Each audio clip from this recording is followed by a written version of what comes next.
शिव महापुराण में कहा गया है, जो स्त्री सावन के महीने में इन चीज़ों का दान करती हैं या किसी से मांगती हैं, उनके सौभाग्य कभी भी वापस नहीं आता। वो अखंड सौभाग्यवती नहीं हो सकती। 7 पीढ़ियाँ भी उनकी कष्ट उठाती हैं। आपने देखा भी होगा, किसी घर में बहुत ज़्यादा कष्ट होते हैं, लेकिन कोई कोई घर बहुत सुख समृद्ध होता है। शास्त्रों के हिसाब से जो महिलाएं काम करती हैं, उनके घर में सुख शांति बनी रहती है। आज हम आपको बताएंगे कि सावन के महीने में कौन सी चीज़ों का दान करना शुभ होता है और कौन सी चीज़ों लेने से अशुभ हमारे घर में फल की प्राप्ति होती है। जो स्त्री या महिला बाहर से ये चीज़ें मांगती हैं, उनके घर में कभी भी सौभाग्य नहीं वापस आता। घर में कलह कलेश, घर की समृद्धि खत्म हो जाती है, घर का व्यापार नहीं चलता है, आर्थिक तंगी आ जाती है। शास्त्रों में कहा जाता है, स्त्री घर की लक्ष्मी होती है। अगर स्त्रियां घर के हर काम को ध्यान में रख कर करें, कभी भी घर में दरिद्रता नहीं आती। सावन का महीना बहुत पवित्र महीना माना जाता है। सावन के महीने में जो लोग जल दान करते हैं, वो बड़ा शुभ होता है, क्योंकि जल से पतला कुछ भी नहीं होता। जल दान सबसे बड़ा दान है। प्यासों को पानी पिलाइए, भूखों को भोजन कराइए, सबसे बड़ा दान है। इससे भोलेनाथ बहुत प्रसन्न होते हैं। सावन के महीने में जो स्त्रियां अपने घर की चूड़ियाँ या बिछुए दान करती हैं, वो भी बहुत अशुभ माना जाता है। शिव महापुराण में लिखा है, जो स्त्री अपने पैरों के बिछुए या फिर चूड़ियाँ किसी को मांगने पर दे देती हैं, आप जानते हो इसका कितना गलत प्रभाव पड़ता है। आपका जो वैवाहिक जीवन है वो खराब होने लगता है। धीरे धीरे करके घर में तंगी आ जाती है, आपस में मनमुटाव होने शुरू हो जाते हैं। इसलिए कभी भी आपको सावन के महीने में खासकर अपनी चूड़ियाँ और अपने बिछुए कभी भी दान नहीं देने चाहिए। चाहे कोई कितना भी मांगे, पर आपको नहीं देना। अगर देना है तो मार्केट से नया खरीद के दीजिए, पर अपना बिल्कुल मत दीजिए। दूसरी चीज़ आती है दोस्तों, काला कपड़ा। शास्त्रों में कहा जाता है, जो महिला सावन के महीने में किसी को काला कपड़ा दान देती हैं या मंदिर में दान देती हैं, किसी ब्राह्मण को देती हैं, कोई मांगने आता है उसको काला कपड़ा दान देती हैं, इससे क्या फल मिलता है। जो भी स्त्री या महिला काला कपड़ा दान करती हैं, उनके घर से बरकत खत्म हो जाती है, उनके घर में अशांति फैल जाती है, शनि का प्रकोप उन्हें झेलना पड़ता है। इसलिए कभी भी आपको सावन के महीने में काले कपड़ों का दान नहीं करना चाहिए। जब भी आप मंदिर जाती हैं तो भूल कर भी काले कपड़े नहीं पहनने चाहिए। आपको नीला कपड़ा भी शंकर भगवान के सामने नहीं पहनना चाहिए, इससे आपको दुर्भाग्य की प्राप्ति होती है, आपके घर में अशांति आती है, आपके घर में कलह कलेश होने स्टार्ट हो जाते हैं, छोटी छोटी बातों पे वाद विवाद होने शुरू हो जाते हैं। तो आपको सावन के महीने में ये गलतियां नहीं करनी है। चौथी चीज़ आती है, अगर आप सावन के महीने में किसी को भी अपने पैर की चप्पल देते हैं तो क्या होता है।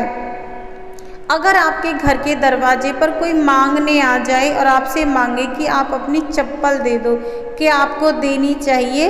आपको बिल्कुल नहीं देनी चाहिए, क्योंकि शास्त्रों में कहा जाता है, कभी भी किसी को टूटी फूटी चप्पल दान नहीं देनी चाहिए। इससे आपका शनि खराब होता है, शनि का प्रकोप झेलना पड़ता है, राहु की दशा खराब हो जाती है, जिससे आपको कष्ट उठाने पड़ते हैं शारीरिक। इसीलिए आपको अपने पैर की चप्पल किसी को नहीं देनी चाहिए, भूल कर भी ना दे दे। अगर देनी है तो नई खरीद के दीजिए सावन के महीने में, इससे आपको बहुत ज़्यादा पुण्य की प्राप्ति होगी। अगर सावन के महीने में कोई आपसे रोटी मांगने आ जाए तो आपको रोटी देनी चाहिए, आपको खाना खिलाना चाहिए ज़रूर, लेकिन कैसा खाना खिलाना चाहिए। अगर आपके पास रात की रोटी है और आप रात की रोटी दे देते हैं, इससे आप पाप के भागीदारी बनते हैं। अगर आपको किसी को खाना खिलाना ही है तो ताज़ा बनाइए, उसको ब्राह्मण की तरह भोग लगाइए, उसको साथ में दक्षिणा दीजिए, उसको यथाशक्ति विदा कीजिए। इससे आपको विशेष पुण्य की प्राप्ति होती है। औरत का सौभाग्य में वृद्धि होती है, उसके पति की आयु लंबी होती है ऐसा करने से। तो आपको सावन के महीने में ऐसे कार्य करने हैं जिससे आपके पति की आयु लंबी हो, उनके सौभाग्य में वृद्धि हो। अब बात आती है सावन के महीने में और हमें कौन से कार्य करने चाहिए। सावन के महीने में आपको अगर कर सकते हो, आपकी क्षमता है करने के लिए, आपको एक गौदान जरूर करनी चाहिए। गौ सेवा से ज़्यादा कुछ नहीं है उत्तम। गौ सेवा कीजिए पूरे सावन के महीने, आपको बहुत अच्छे फल की प्राप्ति होगी। सावन के महीने में आपको दूध और दही किसी को दान नहीं देना। अगर दान देना है तो दूध से बनी खीर दान दीजिए, वो भी दिन के समय। दूध से बनी रबड़ी दान दीजिए, दूध से बनी मिठाइयाँ दान दीजिए, लेकिन सोमवार को सफ़ेद चीज़ दान में नहीं देनी। ध्यान रखिए, सावन में और दिन आप दान दे सकते हैं दूध और दही का, लेकिन सोमवार के दिन आपको दूध और दही दान बिल्कुल नहीं देना, क्योंकि इससे आपका चंद्र कमज़ोर हो जाता है, आपको बहुत सारी परेशानियों का सामना करना पड़ता है। अगर आपको दूध और दही दान देने हैं, मंगलवार को दीजिए, बुधवार को दीजिए, लेकिन शाम के समय नहीं, आप सुबह के समय दे सकते हैं, दोपहर के समय दे सकते हैं। इससे भी आपको विशेष फल की प्राप्ति होती है। लेकिन कभी भी भूलकर शाम के समय दूध और दही दान मत दीजिए, इससे आपके घर में कलह कलेश बढ़ता चला जाएगा, बच्चों का दिमाग इधर उधर भागेगा, पढ़ाई में बिल्कुल नहीं लगेगा। जो औरतें हैं उनका सौभाग्य खराब हो जाएगा, उनके पति की भी आयु कम होती है, पुत्र और धन की हानि होती है ऐसा करने से। तो आपको ऐसे कार्य नहीं करने हैं। सावन का महीना पूजा के लिए अति उत्तम होता है, कुंवारी बेटियों के लिए बहुत शुभ होता है।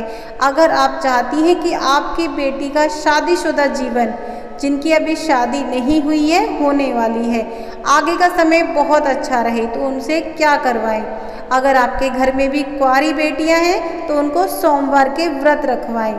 और आपको सोमवार का व्रत कैसे रखवाना है, उनसे शिव मंदिर में जाके मीठा जल अर्पित करने के लिए बोलिए। शाम के समय बेल पत्र के पेड़ के नीचे घी का दीपक जलाइए। अगर आप ऐसा करती हैं, आपकी बेटी ऐसा करती है, तो उनके सौभाग्य में चौगुनी वृद्धि होगी।